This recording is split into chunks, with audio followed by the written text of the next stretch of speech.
গর্ভের শিশু নড়াচড়া না করলে কি করবেন? একজন মায়ের জন্য গর্ভকালীন সময়টা খুব গুরুত্বপূর্ণ।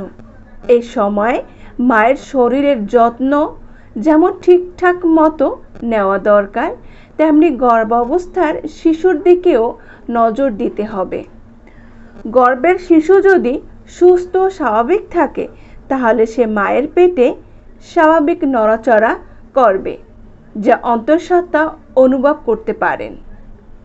আমাদের কাছে মায়েরা প্রায় প্রশ্ন করে থাকেন যে পেটে থাকা শিশুর নড়ে না।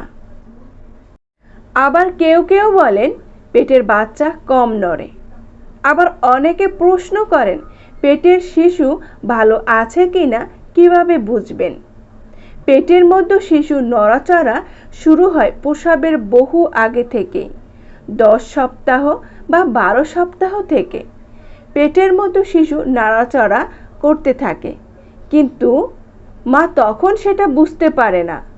যিনি প্রথমবারের মতো মা হচ্ছেন, তিনি এই নড়াচড়া বুঝতে পারেন তার গর্ভকালীন সময়ে 6 মাসের পর। এর আগে তার মধ্যে একটা অনুভূতি কাজ করে, কিন্তু বাচ্চা নড়াচড়ার পরিমাণ শুনতে সক্ষম হয় না। যারা আগে গর্ভধারণের অভিজ্ঞতা আছে, যিনি আগে মা হয়েছেন, অর্থাৎ যিনি দ্বিতীয় বা তৃতীয়বারের মতো মা হচ্ছেন, তিনি হয়তো আরও আগে পেটে বাচ্চার নড়াচড়া বুঝতে বা গুনতে পারেন, তবে সেটা অন্তত 5 মাসের সময়। একটা বাচ্চা পেটে নড়াচড়া করছে কি করছে না, কতবার নড়াচড়া করছে, এটা মা কখন থেকে গোনা শুরু করবেন? আমরা বলি 28 সপ্তাহের পর থেকে আপনার পেটের বাচ্চা নড়াচড়া গুনবেন। প্রতি 12 ঘন্টা, অর্থাৎ সকালের ঘুম থেকে ওঠার পর থেকে রাতে ঘুমাতে যাওয়ার আগ পর্যন্ত পেটের একটি সুস্থ স্বাভাবিক বাচ্চা 10 বার নড়াচড়া করে থাকে। আমাদের অভিজ্ঞতায় দেখি পেটের বাচ্চা হয়তো সকালে নড়ছে, দুপুরে কিছু সময়ের জন্য বাচ্চা নড়াচড়া করেনি। তখন অন্তঃসত্ত্বা মা অস্থির হয়ে পড়ে যে পেটের বাচ্চা নড়ছে না। এতে অস্থির হওয়ার বা ভয় পাওয়ার কিছু নেই। দেখতে হবে পুরো 12 ঘন্টা শিশুটি 10 বার নড়াচড়া করলো কিনা। শিশুর পরিস্থিতির উপর নড়াচড়া করে, তারাও পেটে ঘুমায়। যখন ঘুমায় তখন নড়াচড়া বন্ধ থাকে।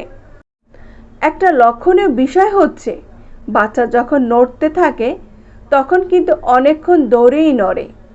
এটাকে আপনি 1 হিসাবে কাউন্ট করতে হবে। যখন থামলো, আবার নড়াচড়া শুরু করলো, তখন আবার 2 করে গুনতে হবে।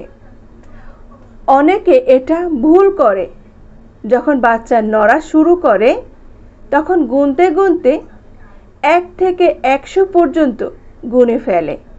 আসলে কিন্তু তা নয়, প্রতিবার থামলেই 1 গুনতে হবে।